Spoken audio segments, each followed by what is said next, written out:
हरियाणा के कुरुक्षेत्र में इनेलो प्रधान महासचिव अभय चौटाला पहुंचे बिल के विरोध में। कहा 10 सितंबर को कुरुक्षेत्र में हुए लाठीचार्ज की हो न्यायिक जांच। उन्होंने कहा कि हरियाणा प्रदेश में सरकार नाम की चीज नहीं है, क्योंकि हरियाणा प्रदेश के मुख्यमंत्री कह रहे हैं कि कुरुक्षेत्र में लाठीचार्ज नहीं हुआ है। वहीं उनके कैबिनेट मंत्री अनिल विज कह रहे हैं कि लाठीचार्ज हुआ है। अब चौटाला ने सरकार पर आरोप लगाते हुए कहा है कि हरियाणा प्रदेश में सरकार नाम की चीज नहीं है। किसानों पर आए दिन अत्याचार हो रहे हैं। जब किसान अपनी आवाज उठाते हैं तो उन पर लाठीचार्ज किया जाता है। धर्म नगरी कुरुक्षेत्र में आज इनेलो पार्टी के किसानों के लिए 3 अध्यादेश विधेयक बिल को लेकर रोष मार्च निकाला। रोष मार्च के जरिए डीसी के नाम राष्ट्रपति को ज्ञापन भी दिया। पीपली के अंदर किसानों के ऊपर लाठीचार्ज किया था। जो बेकसूर किसान अपनी भावनाएं सरकार तक पहुंचाना चाहते थे, जो अपना विरोध दर्ज कराना चाहते थे कि ये जो कानून बनने जा रहा है नया, जो अध्यादेश लेकर के आई है, इनको लागू करने की जो सरकार जल्दबाजी है, इसको रोका जाए। इससे किसान का बड़ा नुकसान होगा।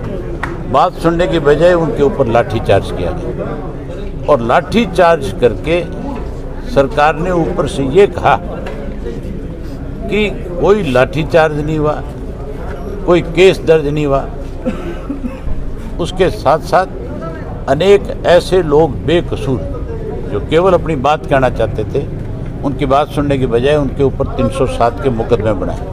वो मुकदमे वापस होने चाहिए और उन किसानों के ऊपर हुआ लाठीचार्ज जो था उसकी न्यायिक जांच होनी चाहिए और उसके अलावा ये जो काला कानून बनाया जा रहा है इसको फिर से समाप्त किया जाए। समाप्त करके C2 के फार्मूले के तहत स्वामीनाथन की रिपोर्ट को लागू करके फिर समर्थन मूल्य तय करके किसान का एक एक दाना सरकार खरीदे। इस बात को लेकर के सरकार किसानों के साथ बैठ करके बातचीत करे और इन सब को लागू करके देश के किसान को दोबारा से एक सम्मान देने का काम करे। अगर इसी तरह से सरकार किसान को अपमानित करने की प्रयास करती रही तो फिर इस देश का किसान चैन से बैठने की बजाय आर पार की लड़ाई लड़ेगा। और किसान जब आंदोलन करता है, किसान कभी भी सरकार के खिलाफ कोई आंदोलन तब तक नहीं करता जब तक किसान को जा कर के सरकार परेशान नहीं करती। किसान मजबूरी में अपना घर बार छोड़ करके इस लड़ाई को लड़ता है, क्योंकि किसान के पास फुर्सत ही नहीं है। वो तो सुबह से शाम तक अपने खेत में है।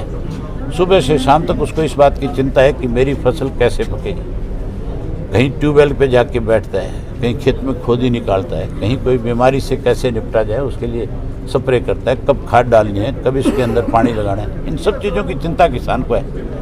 किसान तो बड़ी मुश्किल से कोई शहर तक आने का समय निकाल पाता है, लेकिन जब सरकार उसको दबाने की कोशिश करती है तो वो फिर अपना घर बार खेत बच्चे सब कुछ छोड़ देता है और फिर एक ऐसी लड़ाई लड़ता है।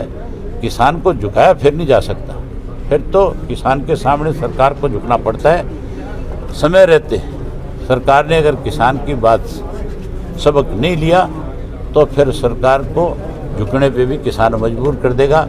किसान का बेटा अगर देश की सीमाओं की पहरेदारी कर सकता है तो अपने हक के लिए इस सरकार की ईंट से ईंट बजा सकता है, उसमें कोई नहीं रोक सकता। मुख्यमंत्री मनोहर लाल कह रहे हैं कि लाठीचार्ज नहीं हुआ, गृह मंत्री अनिल विज कह रहे हैं लाठीचार्ज नहीं हुआ है। ये झूठे लुटेरे और झूठ बोलने वाले लोगों की सरकार है।